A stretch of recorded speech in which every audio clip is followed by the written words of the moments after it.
Hello students, let's understand today the second experiment, that is ER modeling to the relational modeling mapping. That means we are now converting the ER diagram into the relational tables. So the first step in the converting the ER model into relational model is mapping of the regular entities. So let E be the entity set with attributes A1, A2 and A3 up to AN. Then this entity E can be converted into relational table E with a distinct column N. For example, here the customer is a entity here, and customer phone, customer ID, customer name, customer address are the attributes of the customer. So here the entity customer can be converted into the customer table, and the attributes of the customer entity are converted into the columns of the customer. So here in the customer table, customer ID, customer name, address and phone number is the column for the customer table, and customer ID is the primary key of the customer table. Now, mapping of the weak entity type. We know that what do you mean by the weak entity? Weak entity means the entity which doesn't have the sufficient attribute to form the primary key, then such type of entity is called as a weak entity set. As we can see in this example, the dependent is a weak entity set. The key of the weak entity is called as a discriminator or the partial key. Here we can see that D name is a partial key of the weak entity dependent. So here the strong entity will be converted into directly into the table. That means the employee is directly converted into the employee table. But for the dependent table, we must need the identifying entity primary key, right? So that means the employee ID we must need for the dependent table. So for the dependent table, the dependent ID and the dependent name both are required. So the dependent table must have the dependent ID, dependent name, relationship, dependent gender, and the birth date as a column of the dependent table. Here, the employee ID and the dependent name both combinedly becomes the primary key of the table dependent. And here, the employee ID will be considered as a foreign key. Now, the third is mapping of the relationships. So we will first consider the first cardinality mapping, that is one-to-one relationship mapping. So let's understand how the one-to-one cardinality mapping is considered in the ER diagram to relational model mapping. So here we have one relation, faculty teach student, and here student is having the total participation and the cardinality is one-to-one. So as we know that the entities can be directly mapped into the relational table. So the faculty is directly converted into relational table with the columns, faculty address, faculty name, and the faculty ID. And the faculty ID is the primary key here. And as a student is a strong entity, the student will be converted into the directly into the table. So the student ID, student name, and student address will be the attributes of the table student. Here we use one approach. That approach is called as a foreign key approach. That means we never prepare the table for the relationship here. That means we can prepare the table for the teach relationship and the faculty ID from the first table and the student ID from the another table we can take in the different table, but we never use such approach for the one-to-one mapping. We never prepare a separate table for the relationship set. So here we use the foreign key approach, and in that one foreign key, that is the primary key of the one table, is appended as a foreign key to the another table. So that means either we can append the student ID to the faculty table, or the faculty ID must be appended to the student table. But here, as the student is having the total participation here, the faculty ID will be given to the student table, because whichever is the total participation entity, the foreign key will be appended to that table. So that's why as a student is a total participating entity here, the foreign key, that is FID, will be appended to the student table here. Now let us consider the next cardinality, mapping of the binary 1 to n relationship type. That means 1 to many relationship. Here we have considered one example, faculty teach student, and here one faculty is teaching to the many student. So as we know that the entity can be directly converted into relational table, faculty entity is directly converted into the relational table.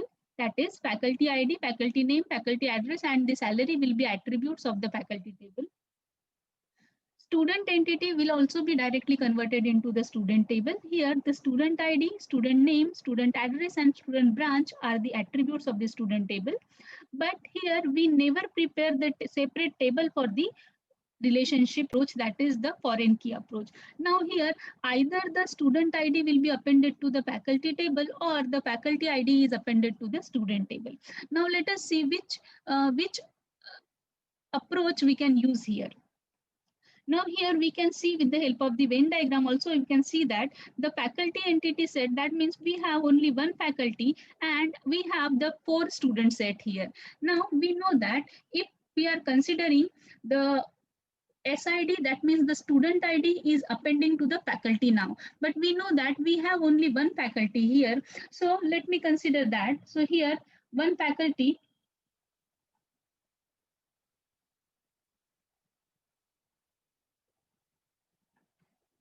let us say 101 is the faculty. Faculty name is a faculty address is a PQR. Salary is 50,000. And now we have to write for the first student, that is 10. Now let us say the student ID are 10, 11, 12 and 13. So here let us consider the next tuple for the next student, that is 101, but the faculty is same here. So the ABC, the faculty details will be the same for the student 11 also. So here PQR 50,000 and here SID will be 11. Now 101 ABC PQR salary is 50,000 and SID is 12. Now for the third tuple 101 ABC PQR 50,000 and 13, right? That means we can see here for the single student we are going to repeat all the values of the faculty ID, faculty name, faculty address and salary. That means we are repeating 4 columns for only a single column, which is the example of the bad design. Now let us consider the second approach. That means the faculty ID is given to the student table. Now let us consider, suppose student ID is 10, student branch is AB, student name is S1, address is address 1 and faculty ID, because in our database only one faculty is available, so let us write faculty ID equal to 101. Now for the SID 11 the information is different. For let us say AB, S name is S2 and address is address 2. And one more time the faculty ID is 101. Similarly for the 12, the S branch is, let us say PQ, S name is S3 and address is address 3. Right? And the FID is 101. For the next student, that is 1013, the branch is PQ, S name is S4 and the address 4 and FID is 101 here. That means no information is getting repeated here. So that's why this is the example of the normalized table and this is the example of the unnormalized table.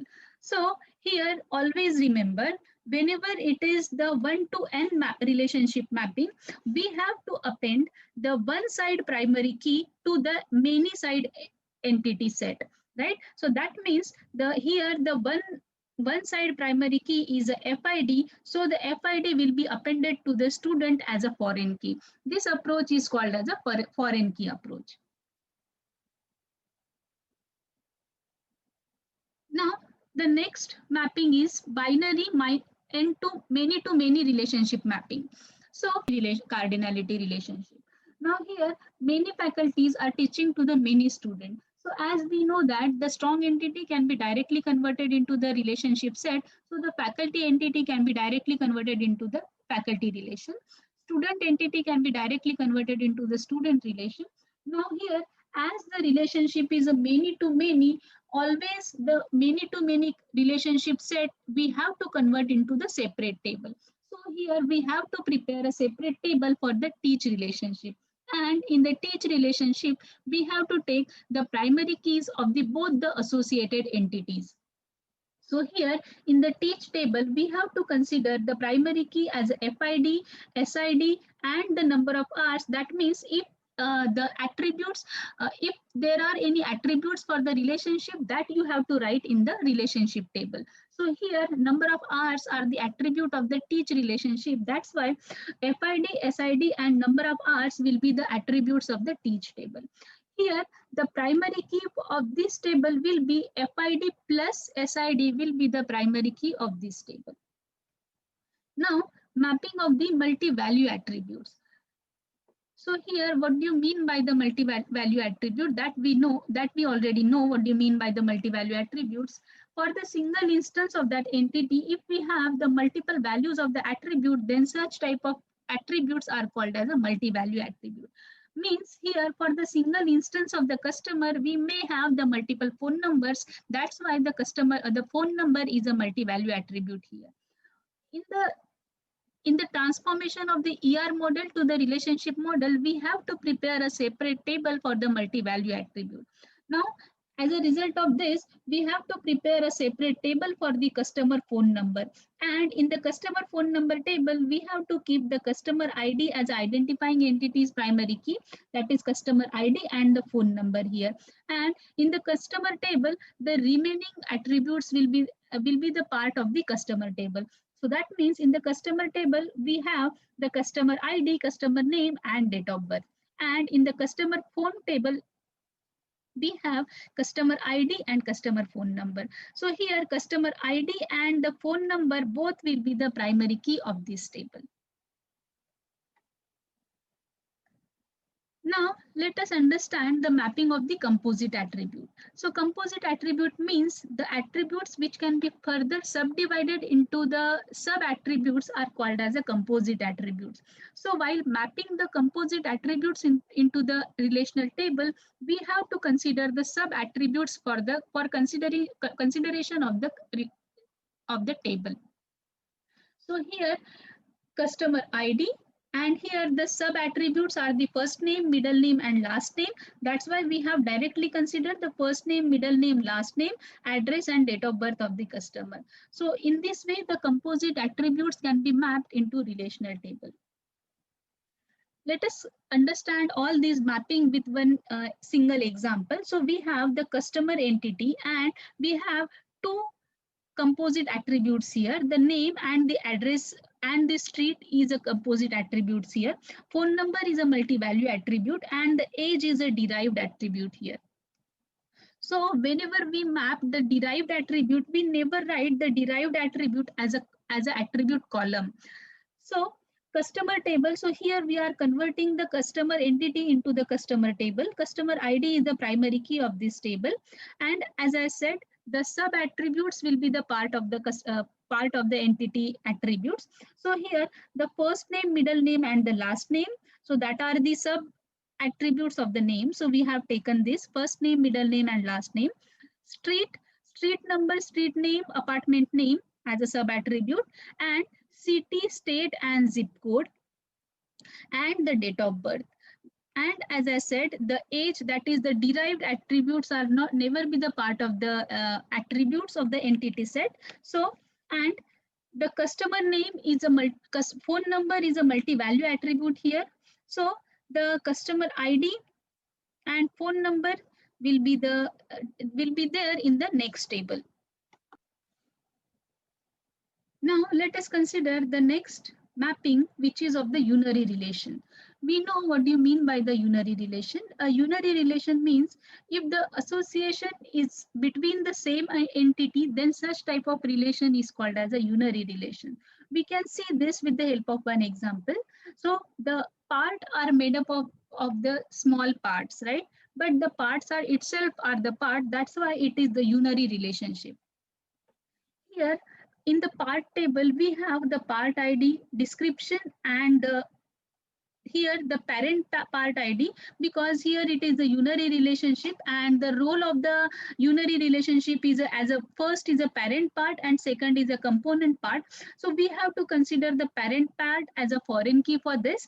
So in the part table we have the three attributes or the three columns, we can say: part ID, description, and the parent part ID. Here the parent part ID is a is a foreign key which is referring to the part ID itself.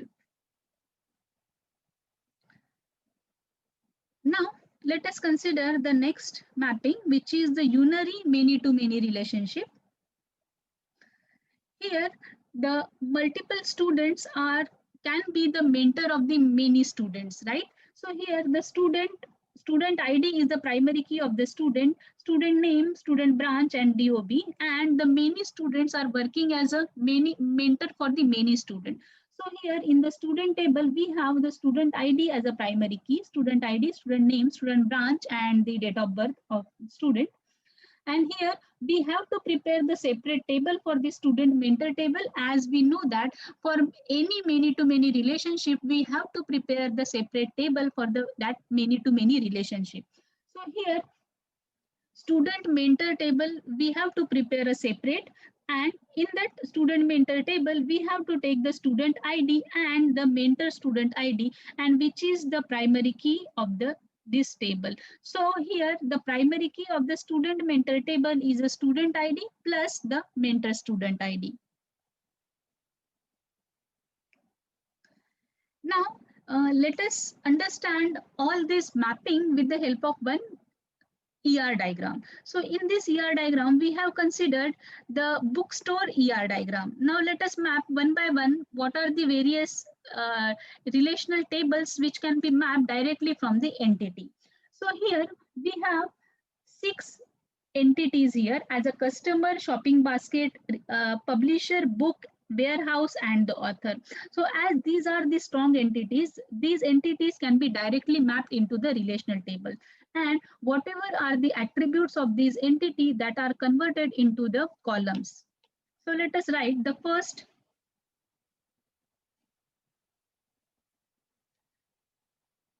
So let us write the first table as a customer table. In the customer table, we have the customer ID, customer email here, customer email, customer name, customer phone,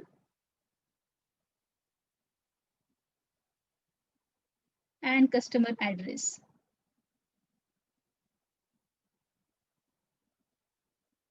Next is shopping basket.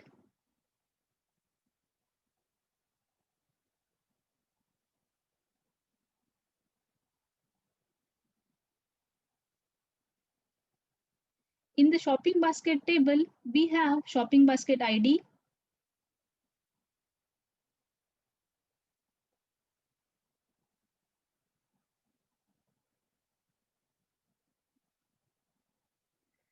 in the book table, we have title, ISBN, year, price, publisher price, that's it.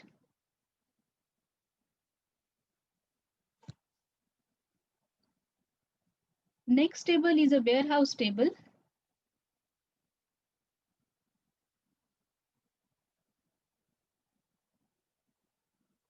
Next table is a warehouse table. And in the warehouse table, we have warehouse code, warehouse address, warehouse phone. Next is author table. Here we can write author ID, author address, and author name.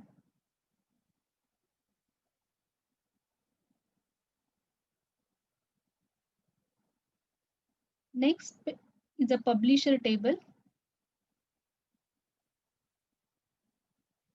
In the publisher table, we have publisher ID,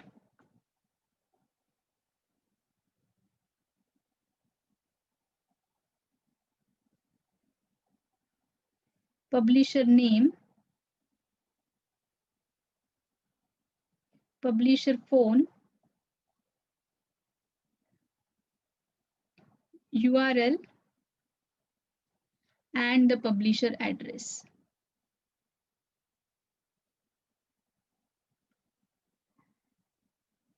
Next entity is, so this is all the 6 entities which are present here, 6 strong entities which are present here. Now let us map the relationships which are there. So we have the first relationship as a has, and which is the one to many relationship, and we know that we never prepare a separate table for one to many relationship. We have to use the foreign key approach here. Now as we know that one side primary key is always appended to the many side entity. So here the customer email will be appended to the shopping basket. So at the shopping basket, we have to add customer email as a foreign key. So here the shopping basket ID is a primary key, and here the customer email is a foreign key which is referring to the customer table. Now let us see the next one. Here, the publisher and the book is having the published by relationship, which is one to many relationship. As I said, many side primary key will be appended, one side primary key will be appended to the many side entity. So here the publisher ID will be appended to the book. So here book, the publisher ID is written over here. Publisher ID. And now this publisher ID is referring to the publisher table. Now this will be the foreign key here. This will be the foreign key here, which is referring to this primary key of the publisher table. Now the book and the author is having the relationship written by, which is one to many relationship. So here author ID will be given to the book table. So here in the book table, we have to write the author ID also. Author ID. Now here, this author ID is also the foreign key for this table, which is referring to the author ID of primary key of the author table. So for this is the primary key, and for this is the foreign key. Now, next table is, these two are the one to many cardinality relationships. Now rest all are the many to many cardinality relationship. So here the shopping basket have books is a many to many cardinality. So here we have to prepare separate table for the shopping basket having books. So here shopping basket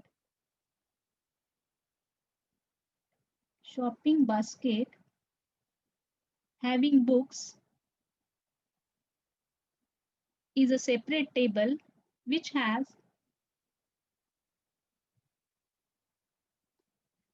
primary key of, will have the shopping basket ID and the ISBN of the book. So shopping basket ID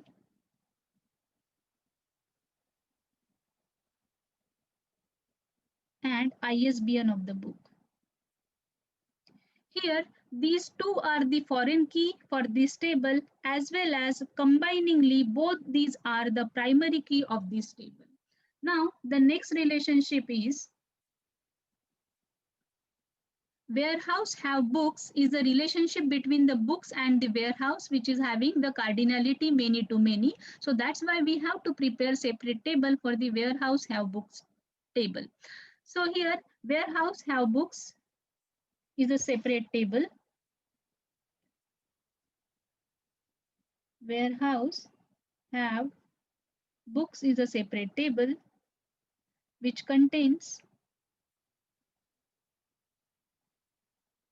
here it should contain the ISBN from the book table and the warehouse code from the warehouse table. So it is ISBN from the book table and the warehouse code from the warehouse table. And here, these individually, these are the foreign keys for this table, and the ISBN and the warehouse code collectively will be the primary key of the warehouse have books table. So this is how we have to map the ER diagram into the relational table. If we use this approach, then then in the relational design we should minimize the normalization.